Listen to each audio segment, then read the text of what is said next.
The 677th edition of the MMA Gambling Podcast on the Sports Gambling Podcast Network is brought to you by Underdog Fantasy. Sign up with promo code MMA SGPN to get a 50% deposit bonus of up to $1,000. And we're also brought to you by Rhythm. Start crushing the college football and NFL seasons with Rhythm. Get your 7-day free trial today by going to sportsgamblingpodcast.com/RITHMM.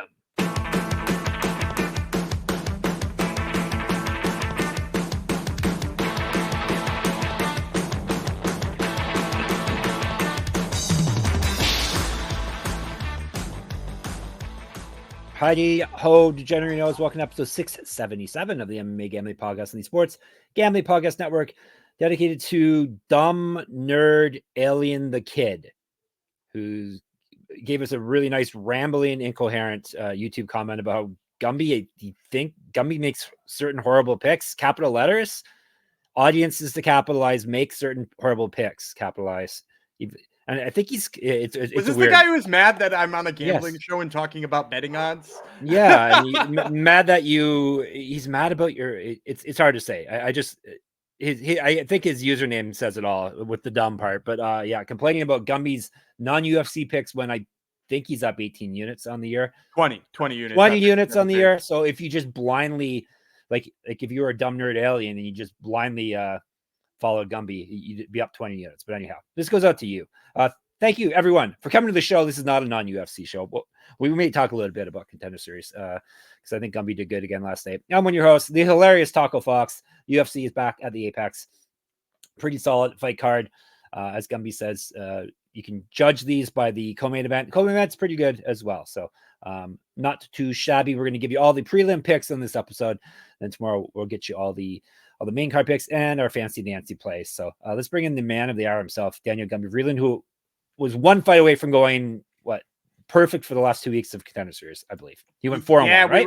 We were just the main event of Tuesday's Contender Series away from going 10 for 10 to close it out. And it was, let's be honest, a weird fight. Did the best guy win? I don't know. The fight lasted 37 seconds in a jiu-jitsu purple belt, locked in the weirdest rear naked choke I've ever seen in my whole life. So, props to him. I'm glad he got the contract. He seems like a nice guy. They put his daughter on camera even before the fight started. I was like, yeah, that's risky. That could go one of two ways. Yeah.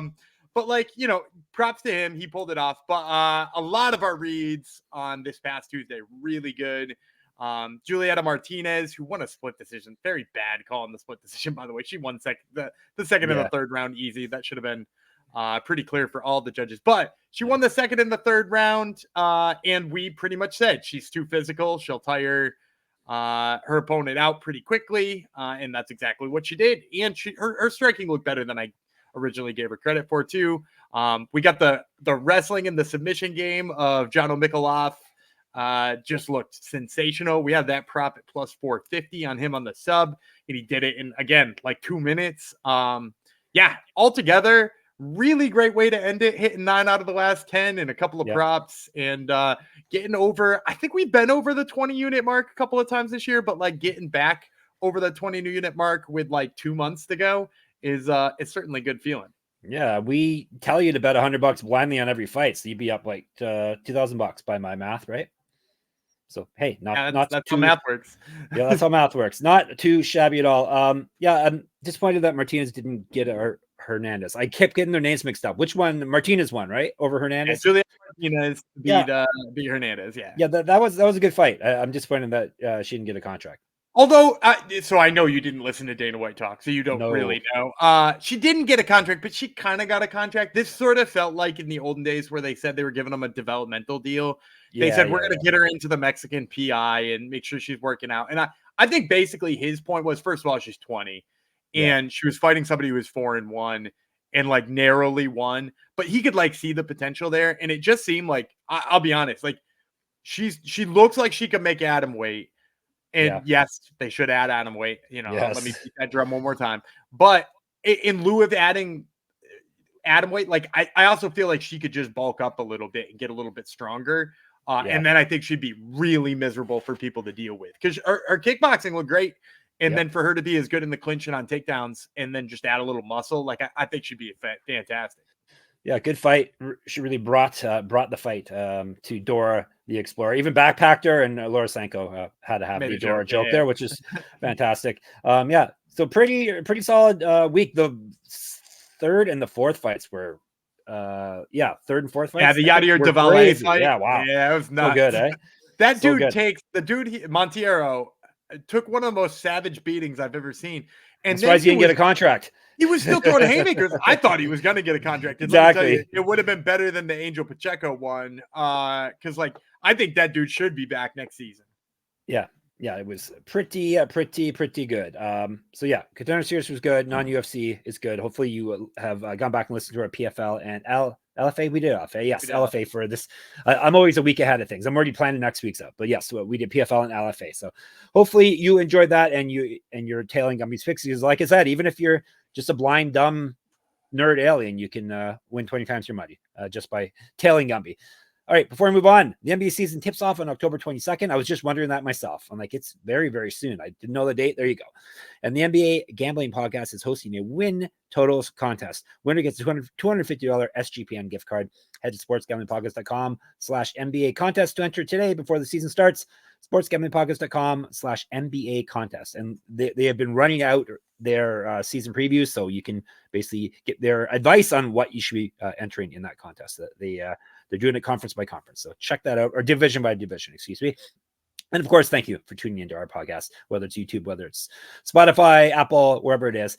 Speaking of Spotify, if you can head over to there being Spotify, and give us a 5-star rating, you can help us prevent corporate gambling from taking over. And that's what we don't want to happen, right? Right. Because corporate gambling does not cover Samurai Fight House, do they? No. They don't.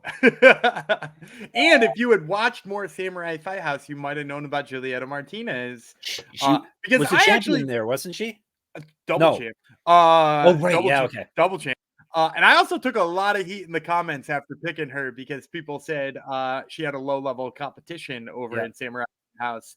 And turns out it didn't matter. Yeah, it's true. Someone... is it someone we're covering today who was a Samurai champ? And Tamires Vidal, I believe, was Samurai champ. She won by disqualification over my favorite fighter. Perez. Yeah, my favorite fighter, Aileen Perez. So yes. Yeah, so there you go. It all ties together. All right, let's dive into this week's fight night card. Pretty solid fight card. We make all of them solid with their picks and our fun and our hilarity and the conversations in the Discord. This one is going down Saturday, as per usual. 4 p.m. Eastern start time. UFC Fight Night, Pereira versus Hernandez. Actually, it's Hernandez versus Pereira. To be honest, Tapology has it swapped around. But regardless, UFC Vegas 99, you can call it as well. 4 p.m. is the prelims, and that is what we're zeroing in on this here episode. 11 fights total on the card. We have got 6 on the prelims, I think, or is it 5 on the prelims? 6 on the prelims. And we're starting off... I'm assuming Gumby, the fight that just got made is staying on the main card. At least that's what I left it there. Okay. So we can just do it that way. Yep. All right. There you go. That's our production meeting on air. We're starting off with big boys. Surprised this isn't at least the co-main event. Robelis Despaigne from Cuba versus Austen Lane, United States of America. 3 5-minute rounds, 265. Is the weight class here. Lane is 12-5 with 1 no contest, 11 knockouts, 1 submission. He's been knocked out 5 times. 0-2 with 1 no contest in the UFC. Both of his past 2 losses have come via knockout. He's not won since September 2022. He went 1-1 on the Contender Series. Multiple region championships on his mantle. Correct. Get the shirt. I'm wearing it right now. This shirt. sportsgamblingpodcast.com/store. Get sticky with it. More active landing strikes than Despaigne. Better grappling stats than Despaigne. And he's outstruck his UFC and Contender Series opponents by 0.62 strikes per minute. Plus 333. Despaigne, the big boy. 5-1 with 5 knockouts. Never been finished in a fight. 1-1 in the UFC. Lost his last fight. He won a bronze medal in something called the Olympics in I want to say judo, but it wasn't. It was Taekwondo, right? I think it was Taekwondo. Yeah. Taekwondo. An inch of height, 4 inches of reach over Lane. 8 pounds heavier than him based on their last weigh-ins.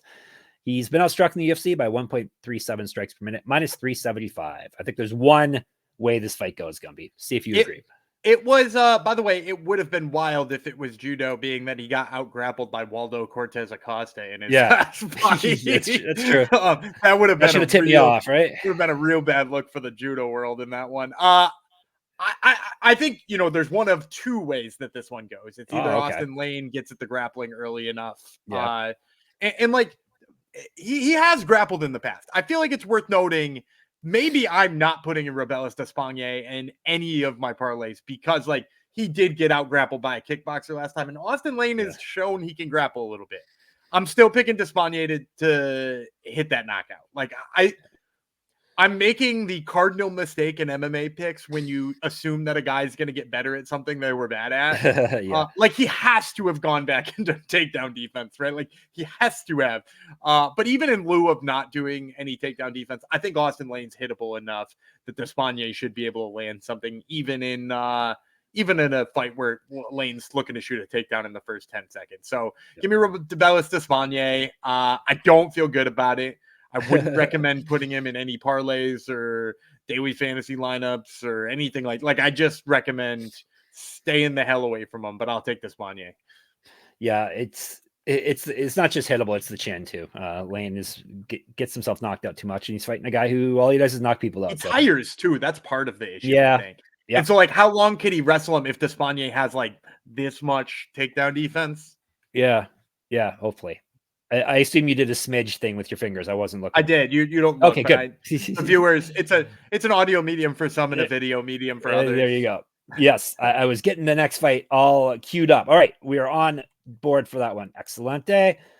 Jong asked me if I'm going to mispronounce this next lady's name, and I said probably. I haven't figured out how. Elise Ardelean. Is that right, Gumby? Ardelean, yeah. Yeah, I think. Right? Yeah. Oh, it's because she's Romanian and she's Romanian. I butcher the Romanian names.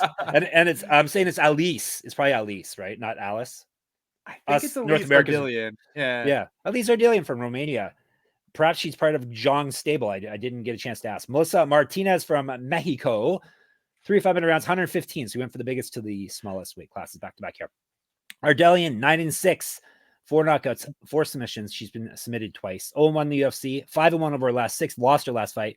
Multiple regional champions on her. Mantle. Correct. Get the shirt. sportsgamblingpockets.com/store. Used to fight up at flyweight, up even higher at bantamweight. 2012 pro MMA debut. An inch of height over Martinez. More active landing strikes and better grappling stats than Martinez. She's been outstruck in the UFC one fight by 1.33 strikes per minute. Plus 120. Super Melly Martinez, 7-1 with 5 knockouts. Never been finished in a fight. Taking this fight on short notice. 0-1 in the UFC. That was her only loss, and that was her last fight. Regional champion, Combache champion she was. 4 inches reach over Ardelean, 5 years younger. Outstruck her UFC opponent by 0.47 strikes per minute, minus 129. Going against my stats, I'm taking the short notice fighter. She's just better than Ardelean. Ardelean has fought nothing but cans, basically. Not that Martinez's resume is that much better. Combache's got some. Combache is better, yeah. It's better than the regional Romanian scene. I'm assuming. So give me Martinez. I go against my the short notice stat when the talent level is way higher. The resume is better. She's also way younger and has the reach. So I think everything's in Martinez's favor here, and we're getting her probably for a good line since the short notice, and she's coming off a loss. Yeah, Ardelean is just a fighter who just throws haymakers, and that's pretty much all she's got, in my opinion. And like Martinez, she took that short notice fight against what was it, Elise Reed in her debut? Yeah, I want to say it was Elise Reed. Yeah, and she took Elise Reed down. Which don't get me wrong, she lost that fight 2 rounds to 1. In ultimately the grappling was not on her side, but like the fact that she took down Elise Reed, who's like a bulldog in there. Says something about her grappling. Also, when I looked up that fight, by the way, I was like, I think she lost 29-28. She had the all-star crew of judges in that fight. It was Sal Diamato, Judicial Camijo, and Adelaide Bird. It was beautiful. The triumvirate. Yeah, Melly, and they all agreed, which means it must have really been 29-28. Melly looked really good in that fight. She outstruck Reed in a lot of moments. Obviously, she had a little bit less power. I think she's going to have a little bit less power here, but I think as technical as she is, she should be able to piece up Ardelean and then maybe score a couple of takedowns to keep Ardelean a little bit more on her heels. Or if she gets overzealous, take her down and win around that way. So I like Martinez here. Also, fun fact, before I know you're itching to kick to ad read. Nope. Do you know Melissa Martinez is the first ever woman in the UFC to have her brother also in the UFC. Her brother's last name is Martinez. I'm guessing. Who is her brother? Do I know David this? Martinez just signed off a Dana White's Okay, I Contender don't know Series a him couple really. of weeks ago. Yeah, Really? Okay. Was also a Kombache champion. Remind me of him. What did he do? Did he like do a fun striker. He Okay. clearly outstruck his opponent at like a line that I think I predicted him to be negative 350, and he was like negative 160, and it was great for everybody involved. Yeah, yeah. Speaking of Contender Series, get on our Discord.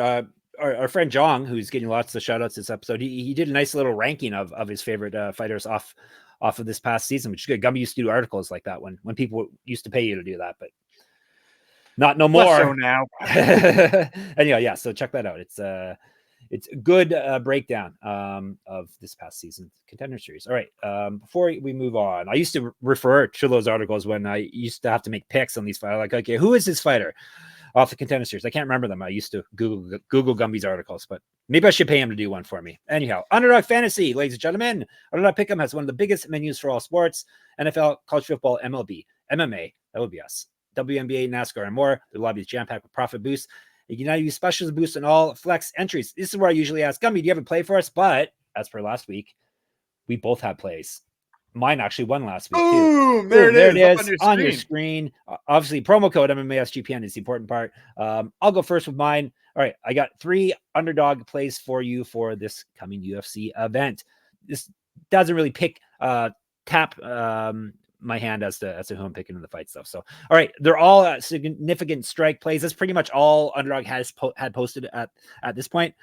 They'll offer more, I'm sure, as we get closer to the fights. Starting with Kyler Phillips, higher than 65.5 significant strikes in his fight against Rob Font.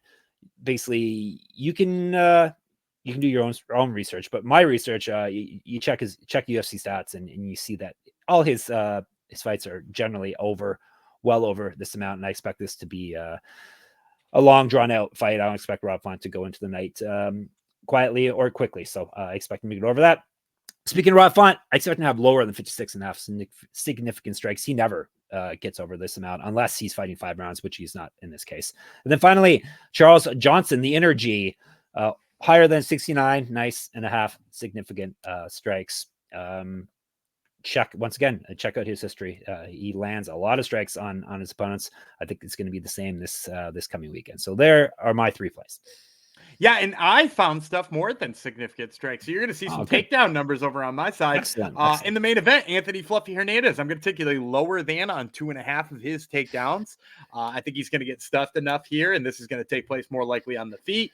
I like the higher than on Darren Elkins takedowns. I think he's going to score a couple here on Daniel Pineda, and then I will also take the higher on Asu Almabayev's significant strikes. That's listed at 40.5, and I think we're going to get to see a little bit of a banger there. All righty, there you go. You're all set for that. Make sure that you use our code MMASGPN to claim your special pick and first-time deposit offer up to $1,000 bonus cash on underdogfantasy.com, promo code MMASGPN, and it costs you nothing because you're going to win. Thanks to us. All right, we are moving on. UFC Vegas 99. The Wayne Gretzky event is moving on to, I'm on the wrong screen. Let's get to the right screen. Here we are. Women still strawweights as well. We got 3 straight women fights on the card. I'm not complaining. Jessica Penne, Elise Reed, the aforementioned 3 5-minute rounds at strawweight. And we tell you about Penne first, 14-7, 2 knockouts, 8 submissions. She's been knocked out twice, submitted twice, 3 and 5 in the UFC. She's lost 2 straight before that. She won 2 straight. Before that, she lost 3 straight. So 0-2, 2-2, 2-5. She lost her last fight. That was way back in March of 2023. That was via submission. She's not won since August 2021. She went 2-1 the Ultimate Fighter. Used to fight down at strawweight. Not strawweight, atomweight. And that's she was the champion of atomweight in Invicta, 3-1. And I believe she was the inaugural atomweight champion in Invicta. 1-1 in Bellator, 2006 Pro MMA debut, 1-0 in shoot to box. 2 inches of height, 4 inches reach over read. She's been outstruck in the UFC by 2.23 strikes per minute. That will get you a losing record. Plus 155. Elise Reed, 7-4 with 2 knockouts. She's been knocked out twice, submitted twice. 3-4 in the UFC. Loss, win, loss, win, loss, win, loss. 7 straight fights. She has swapped wins and losses. Can we make it 8 straight? Got submitted in her last fight back in September 2023. Used to fight down at atomweight, up at flyweight. Regional champion, 1-0 in Bellator. 9 years younger than Penne. Better striking stats, more active landing strikes. She has been outstruck in the UFC by 0.4 strikes per minute, minus 165. Gumby. I'm going to take Elise Reed. I wavered on this one a little bit because Elise Reed has had trouble with the physicality, which is weird because, I was just talking about how she was like the more physical fighter in the Melly Martinez fight. And I've, mentally had this note that she's like struggled with people who are physical with her. I went back and I looked at the stats. It even, pans out even more if you look at the takedowns and control time she's given up. But really, when you consider the strength of opponents in there, I think you can kind of excuse it. Not that you want to see her losing that way multiple times and then pick her to basically to right the ship. Again, I'm maybe on the Robelis Despaigne clip again here where people learn from their fights, and we all know that not to be true. No. But Jessica Penne has had trouble with that in the past, right? Like Jessica Penne's biggest issue is that she is an atom weight here competing at strawweight. And then on top of that, now she's an aging strawweight or an aging atom weight competing at strawweight. I think Reed should have the power to like sort of put her in bad positions, either grappling, make her work off of her back. But even if she chooses not to, like the power has been there for Reed. Like in her last win, she gave up 3 takedowns to none. She gave up most of the control time, but her hands carried the day. So like, I think the power that she holds and her ability to march somebody down and the fact that Penne is just kind of like, been badly outstruck in like 2 or 3 straight fights. I think all of that makes me lead Elise Reed here. So as much as I hate being on the chalky clip, I'm going to take another favorite here in Elise Reed. I can simplify it even more. I'm not taking a 41-year-old strawweight who should be fighting at atomweight. So you can distill it right down to that, but also a bad matchup as well. So yeah, Reed is both of our picks here. As I said, we're sticking with female fighters, and we're going to up to the biggest bantamweights. Joselyne Edwards from Panama. Tamires Vidal from Brazil, 3 5-minute rounds if they need it. Tell you about Vidal first. Trattora, so a female tractor. Female tractor. Right? 7-3. Yes. All right, 7-3, 1 knockout, 2 submissions. Been knocked out once, submitted once, 1-2 in the UFC. She's lost 2 straight. Before that, she won 6 straight. Lost her last fight via TKO. The Samurai Fight House champion. Championship is on her mantle unless they take the belts back. Used to fight at featherweight, 3 years younger than Edwards. Has been outstruck in the UFC by 0.7 strikes per minute, plus 220. La Pantera, Joselyne Edwards, 13-6, 5 knockouts, 3 submissions, submitted once. Only time she's been stopped. 4-4 in the UFC. She's lost 2 straight. Before that, she won 3 straight. Has missed weight twice at bantamweight. Used to fight up at featherweight and down at flyweight. Multiple regional championships on her mantle. Correct. Get this shirt. sportsgamblingpodcast.com/store. I kind of like did something to my breast there. I don't know. Hopefully people didn't notice that on YouTube. Get sticky also, which hopefully that isn't tied into what I just did. 2 inches height, 2 inches reach over Vidal. More active landing strikes and better grappling stats. She's outstruck her UFC opponents by 1.06 strikes per minute. Excuse me, minus 250. Edwards, it's my pick here. Could outstrike her pretty badly and got these. I thought she would have been a lot bigger than her, like longer than her, but it's only a couple inches. She seems a lot bigger than Vidal, but because tractors aren't very tall. But anyhow, Edwards is a pick here. Pretty easy pick. I think it's that Edwards is like she looks buff, whereas Vidal doesn't necessarily. Looks like a tractor. Yeah, I think that's some of it. Also, Vidal has looked so bad on the mat lately too. The Pantera has some ground game too. And it's underrated. I mean, I know she prefers to strike, but there has been a time or two where she's sort of surprised us with her grappling game. And it's not like Vidal feels like she can catch you. Like, look, she's 1-2 in the UFC, back-to-back losses. She spent 12 of her last 30 minutes on being controlled. And her only win is Ramona Pascual, who is like, they both beat her. Yeah, it was like a featherweight, and it was like a really ugly 3-minute fight. So yeah, I mean, I like Joselyne Edwards in this spot. I'm not sure I ever want Joselyne Edwards at negative 250. No, that's true. Yeah, I'm still taking her here. Yep. Yeah, that's very, very true about the line there. All right, we are syncing up on all of our picks thus far. Do you think we're going to sync up in the next 2 as well? What do you think? We'll see. I know one of them we will. Okay. Before we move on, though, maybe I should tell you about Rhythm. We're in a good rhythm, and we're going to tell you about Rhythm. SGPN's proud partner, Rhythm, is the #1 AI-powered sports betting platform that helps provide bettors of all levels the ability to build custom predictive betting models in seconds and get predictions for betting on money lines, spreads, totals, and props. Build your model, copy one of the top-performing models from the leaderboard, or press Build a Model for Me. And Rhythm gives you predictions for every game and player prop, and also has a myriad of stats, research, and trend analysis to give you even more betting insights. Claim your 7-day free trial today by going to sportsgamblingpodcast.com/rhythm. That's sportsgamblingpodcast.com/RTHMM.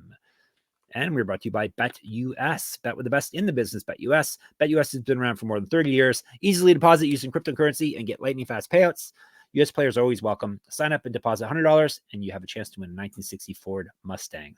Obviously, they got the MMA, they got the UFC, so check out all the lines there. And use our link to sign up, and you get 125% deposit bonus on your first 3 deposits.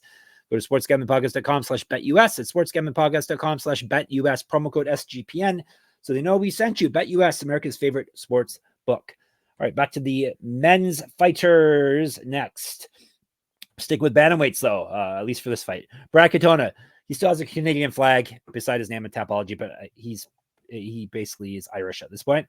John, you can't give him away. You can't give him away. I'm giving away. I don't want him. You kind of keep it Lupi Godinez, and you're trying to give Katona away.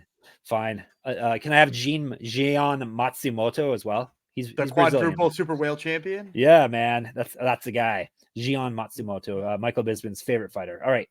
Tell you about Superman first. Superman Katona, 14-3, 1 knockout, 3 submissions. So not much of a finisher. He himself has never been finished as well. 4-3 in the UFC over 2 stints, 6-1 over his last 7, including winning his last fight. 4-0 in the Ultimate Fighter, and the only 2-time champion. Used to fight at featherweight, used to fight at lightweight. Regional champ, 2014 Pro MMA debut. Is outstruck his UFC opponents by 0.14 strikes per minute, plus 220. Gian Matsumoto doesn't have a nickname, official nickname, but it's a double whale champion. Is that correct? The double whale super champion. Super champ. Or no, quadruple whale super champion. Something of that nature. Who made that up again? Someone in the Discord, right? Yeah. I mean, it's basically what Michael Bisping. It's true. So Michael Bisping made it up. Matsumoto, 15-0, 3 knockouts, 6 submissions, 1-0 in the UFC, 1 his last fight via submission, 1-0 in Contender Series, multiple regional championships on his mantle. Correct. Get the shirt, sportsgamblingpodcast.com/store. Yeah, he's got quadruple champs up there. Quadruple belts. Used to fight at flyweight, 4 inches of reach over Katona, 8 years younger than him. Better striking stats, better grappling stats based on his UFC and Contender Series fights. It outstruck those opponents by 0.24 strikes per minute, minus 240. It's you.